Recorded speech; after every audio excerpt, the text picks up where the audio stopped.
It is truly a privilege to be here as part of Refugee Week, and it shows with the number of people that are in the room that Ballarat does have a big heart in terms of welcoming refugees to our great city, and we want to be known as a city that does welcome and is very protective of those people that have come to settle in our great city of Ballarat, knowing that their journey to sometimes be here can be quite hectic, quite torrid, and therefore our ability to come together as a city and show great support is fantastic. So thank you all for turning out in such strong numbers and continuing to be significant advocates for refugees in our city.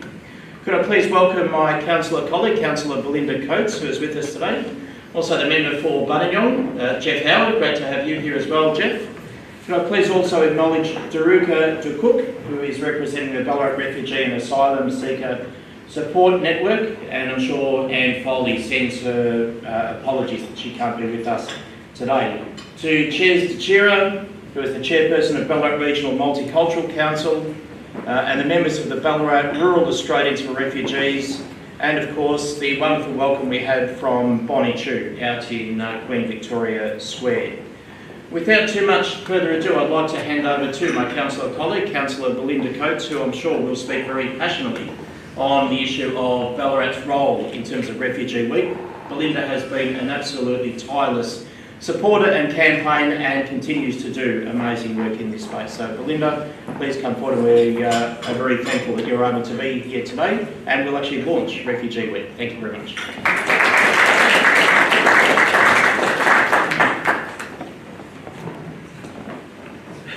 Thanks, Des. And I might ask people to come forward a little bit if you don't mind. It feels a little bit lonely up here, so far away from everyone. And yeah, that does feel a little bit better. So welcome. Thanks for the introduction, Des. And it is really lovely to see so many of you here today, given how freezing it is as well, so welcome. And I'll also begin by acknowledging the traditional custodians, the Wadawurrung people of the Kulin Nation, and thank Bonnie Chu for that terrific welcome to country outside. We were really fortunate, and a few of us this morning have also been at some very early discussions around the treaty process as well. So it's very timely. We're in between Reconciliation Week and NAIDOC Week, and it's a beautiful theme this year. We're also this morning up at St Alepius, where they were focusing, because of her We Can, that campaign, or the theme for NAIDOC Week, and it's truly inspiring. And the reason why I'm focusing on that a little bit to start with is that if we don't learn from our history, if we don't tell the truth and recognise what's gone before now, we can't move forward. And that very much applies to the situation we're in with refugees and asylum seekers, that all of us, apart from Aboriginal and Torres Strait Islanders, First Peoples, are immigrants, migrants to this country. And if we can't acknowledge the history before us, the fact that we haven't fully come to terms with the frontier wars, with colonisation, with stolen generations, with the ongoing human rights abuse that is still occurring with Aboriginal and Torres Strait Islander communities in Australia, we cannot face up to the fact that human rights abuse is still occurring with people in detention, people who have committed no crime, who have been trying to escape terrible circumstances, come to Australia in the hope of safety and a new life, or a safe life at least, and have been punished for that. So it would be remiss of me not to mention that. But Refugee Week is very much about acknowledging the positive contributions of refugees to our community, and we are so lucky. We are so lucky to have so many passionate, inspiring, innovative people who arrive to Australia and choose Ballarat, or come to Ballarat and make an incredible contribution.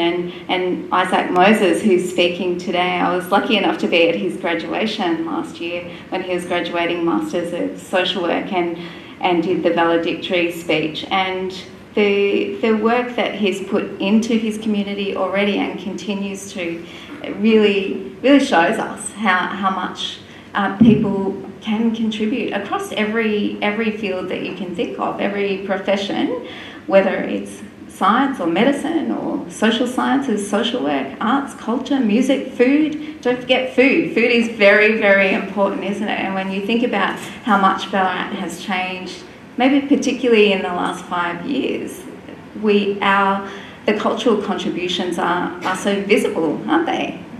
We gain such a lot. We gain such a lot when we open our hearts in our community, and we know that our community is very welcoming, so we've got lots of active community groups as well as services. So it's terrific to see the Grandmothers Against Children in Detention here today, Rural Australians for Refugees, the terrific exhibition launch on Saturday. So many people braved the cold, and what beautiful artwork from a person who is detained in Melbourne at the moment.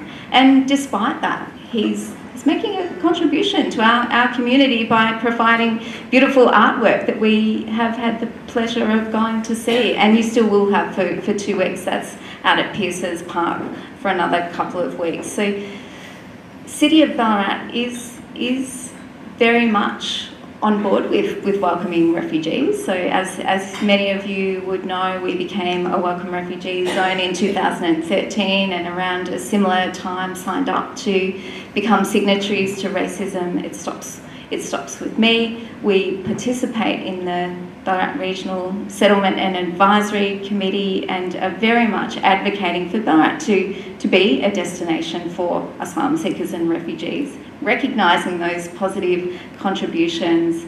The fact that we're now an intercultural city, the first one in Australia to be accredited to participate in that project, shows how sophisticated we are in our desire to be a cosmopolitan city that really does recognise those two-way benefits. And even listening to Councillor Coates' words and just looking around the room, and even doing a quick head count, I think there's roughly between 45 and 50 of us in the room today.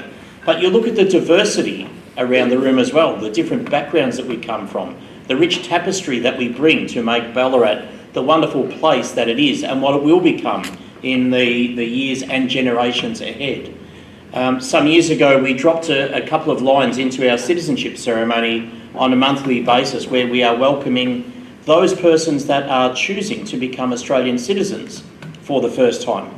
And Jenny Fink, who was part of the creator of that, and I'm not sure what the statistics are exactly at the moment, Jenny, but we were talking about there are 86, I think, different cultures, and I might be just here or there a little bit with that, but about 86 different cultures and countries that now make up the city of Ballarat, speaking 34 or 35 different languages and practising 34 different religions. They are fantastic statistics to actually say to those people who don't want to get on board with Ballarat being a refugee welcoming city, saying those days are gone. This is the new norm for Ballarat. We are very proud of those people that come. We recognise the struggles. We want people to be very much a part of our city. And I know it's something that I always say at those ceremonies, that for those people that are new arrivals, new citizens to Ballarat, please do not leave your heritage and culture behind. Make it part of your stories, make it part of what you bring, that actually blend our community to be so much